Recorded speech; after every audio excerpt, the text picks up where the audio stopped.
Hey guys, some Gamer Dude here. I've had this script on the back burner for ages, maybe a year by now, and I've had several rewrites of it as I've been trying to get it just right without making it too extensive in scope. The original script was some 4 or 3 segments. Nevertheless, something that isn't Sonic the Hedgehog, that's a change. Anyway, let's talk about the subject at hand. HoOh, the 250th Pokemon and Boxmon of Pokemon Gold. Generation 1 and 2 are by far the most interesting areas of Pokemon for a multitude of reasons. But the most relevant today is the fact that Generation 1 was meant to have 190 Pokemon. Some 40 are cut for space and presumably were half-baked. This is known for 2 reasons. First of all, being the original Generation's monsters were programmed as Game Freak designed them, not Pokedex order, and some 39 spaces, similarly random spaces in the listing, have their Pokemon removed and replaced with junk data. Secondly, Smogon Forums user Zog straight up asked Shigeki Morimoto, the father of HoOh, whether this was the case at a Worlds tournament,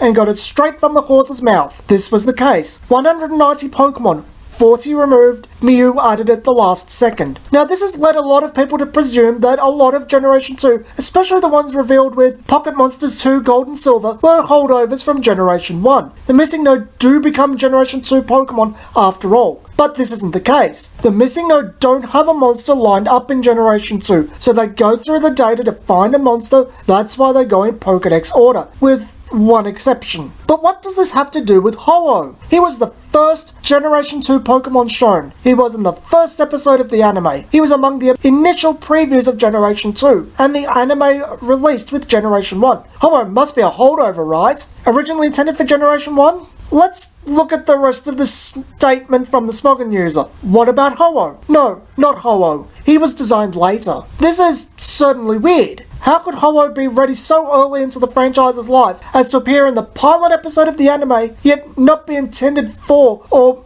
originally designed for Generation 1? I do have an answer for this one. When Pokemon launched in the West, we got basically everything at once. Anime and games launched sometime in September 1998 together, the card game not being too far behind in early 1999. It was a merchandising behemoth. This wasn't the case for Japan, however. The games were released in February of 1996, after 6 years of development hell. A year and a bit later, April 1997, Pocket Monsters 2 Gold and Silver was shown in the Micro Group Game Review. Among the first Pokemon shown, HoOh. The same month, April 1, the Pokemon anime premieres, showing HoOh and making a big deal about undiscovered species. Now, for those who don't know, anime is not made for your enjoyment. It's made as a promotional tool to sell manga, novels, video games, and merchandise. What was the Generation 1 anime doing? Continuing the snowball effect of the Generation 1 games and building hype for Generation 2. Pocket Monsters 2 Gold and Silver were originally meant to release in late 1997, the games being delayed and presumably completely rewritten due to massive overhauls between the original demo and the release version, causing the anime to have to stagnate with both filler in the main story and an extra story before Generation 2 was released to keep the hype for Generation 2. This, along with the sustained marketability of the franchise, the international push, and the Pokemonia phenomenon, caused the anime to continue to this day. While we might never know who the original 40 were, I believe Game Freak that HoOh isn't among them. Knowledge about the anime, its short production time, and the Japanese Pokemon timeline correlates with this story very well. But this isn't the only Pokemon video I've got lined up about Generation 1 and 2. This has been Some Gamer Dude, and I'll see you guys next time.